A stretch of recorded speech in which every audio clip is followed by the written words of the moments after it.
Topik pembahasannya ada 4, yaitu yang pertama pengertian, yang kedua ciri-ciri, yang ketiga yaitu dampak positif dan dampak negatif globalisasi, yang keempat yaitu usaha untuk menghadapi tantangan globalisasi.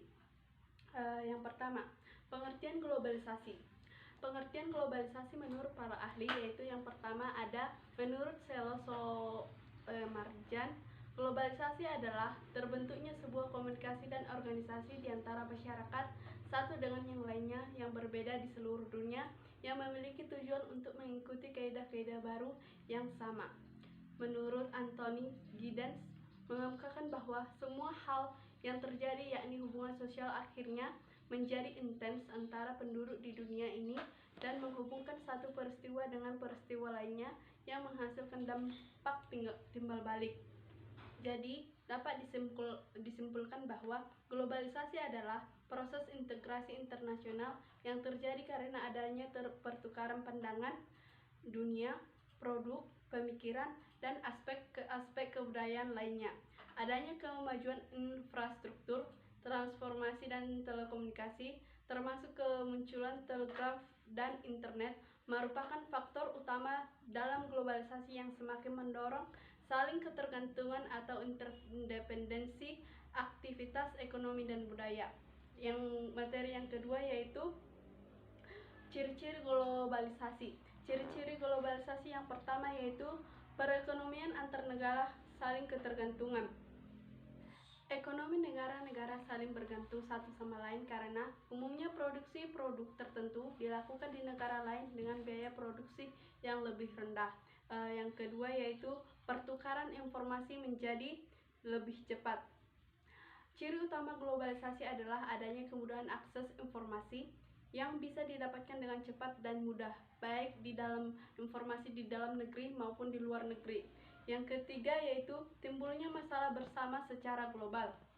Masalah global ini akan memunculkan timbulnya masalah bersama yang jadi isu global, misalnya seperti isu pemanasan global.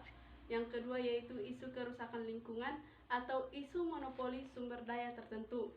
Yang keempat yaitu proses komunikasi menjadi lebih mudah, baik komunikasi di luar maupun di dalam negeri. Kita akan berkomunikasi dengan sangat cepat melalui media internet dan juga gadget yang sudah sangat berkembang saat ini. Yang kelima yaitu terjadinya pertukaran budaya. Globalisasi akan mendorong terjadinya pertukaran budaya di mana interaksi antar kultur antar negara menjadi lebih sering terjadi. Yang keenam yaitu keterbukaan di segala aspek. Keterbukaan di segala aspek yaitu seperti di dalam ekonomi, budaya, dan juga wisata. Contoh globalisasi. Contoh globalisasi di sini ada 4, yaitu yang pertama ada di bidang ekonomi, politik, sosial dan budaya, dan juga pendidikan. Contoh di bidang ekonomi yaitu membeli barang dengan menggunakan kartu kredit atau rekening bank, melakukan jual beli secara daring melalui e-commerce, membayar barang yang dibeli dengan aplikasi dompet digital, kegiatan ekspor dan impor dari negara ke negara lain menjadi lebih mudah. Contoh globalisasi di bidang sosial dan budaya yaitu kebudayaan asing lebih mudah masuk dan diterima di dalam negeri. Yang keduanya yaitu penggunaan bahasa Inggris sebagai bahasa internasional menjadi penting. Yang ketiga, pergeseran gaya hidup masyarakat menjadi lebih maju dan modern. Dan yang keempat, masyarakat lebih memilih bekerja di sektor industri dibandingkan agraris. Tren mode dan busana internasional menjadi lebih diminati oleh budaya sendiri. Yang ketiga yaitu di bidang globalisasi politik. Yang pertama contohnya yaitu memperluas dan meningkatkan hubungan dan kerjasama internasional. Yang kedua, partisipasi aktif dalam politik internasional untuk mencapai perdamaian dunia. Dan yang ketiga contohnya yaitu terbentuknya organisasi internasional. Contoh globalisasi dalam bidang pendidikan yaitu seperti yang sekarang sering terjadi, adanya pertukaran pelajar antar mahasiswa baik antar universitas universitas maupun antar luar negeri. Yang kedua yaitu kemudahan mengakses internet untuk menunjang kegiatan belajar untuk mencari informasi belajar. Yang ketiga yaitu belajar dan mengajar berbasis teknologi seperti yang sekarang ini berbasis online melalui Zoom ataupun kelas online lainnya. Selanjutnya dampak globalisasi. Seperti halnya peristiwa dan keputusan pada umumnya, globalisasi juga memiliki dampak positif dan dampak negatif yang bisa dirasakan secara langsung maupun bertahap. Yang pertama yaitu dampak positif dari globalisasi, yaitu masyarakat semakin maju.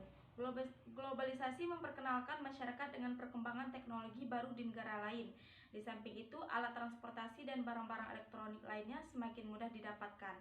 Hal tersebut menyebabkan kemajuan pada kehidupan masyarakat. Yang kedua yaitu perubahan tata nilai dan sikap. Globalisasi dapat menyebabkan perubahan tata nilai sosial budaya, pola pikir, cara hidup, ataupun sektor iptek dari bangsa lain yang telah maju. Misalnya etos kerja, disiplin, mandiri, sportif, rasional, suka bekerja keras, dan sebagainya. Yang ketiga yaitu meningkatkan perdagangan global, kerjasama antar negara, membuat barang-barang diekspor dan diimpor dari setiap negara. Contohnya yaitu jika Anda mencari barang elektronik, bisa pergi ke toko dan menemukan berbagai macam barang produksi luar negeri selain barang-barang. Yang keempat yaitu meningkatkan interaksi budaya dan perkembangan media massa. Globalisasi mempermudah arus informasi warga dari belahan dunia untuk mendapatkan pengalaman baru budaya berbeda. Contohnya musik, berita, olahraga internasional yang bisa ditonton di TV dan internet. Selanjutnya itu dampak negatif dari globalisasi. Pertama itu masuknya produk luar negeri. Globalisasi melahirkan persaingan khususnya dalam hal teknologi. Ini membuat masyarakat dihadapkan pada berbagai produk luar negeri seperti barang-barang elektronik, mobil, dan sebagainya. Apalagi Indonesia termasuk negara dengan jumlah produk yang cukup besar, potensial untuk menjadikan sasaran pasar berbagai produk luar negeri. Di era globalisasi, hambatan perdagangan antar negara semakin tidak terlihat. Harga yang semakin murah dan kualitas yang baik mau tak mau membuat produk dalam negeri semakin tersisih. Terkikisnya nilai budaya, perkembangan, dan perubahan ke dunia modern cenderung mengerus nilai-nilai budaya asli. Hal tersebut secara sadar maupun tidak membuat masyarakat meninggalkan nilai budaya lama, seperti semangat gotong royong, kepedulian, solidaritas, dan kesetiakawanan sosial antar masyarakat. Perubahan gaya hidup, pertukaran budaya dengan negara lain bisa membawa pengaruh positif dan negatif. Dampak negatif globalisasi mengubah gaya hidup lebih modern dan konsumtif.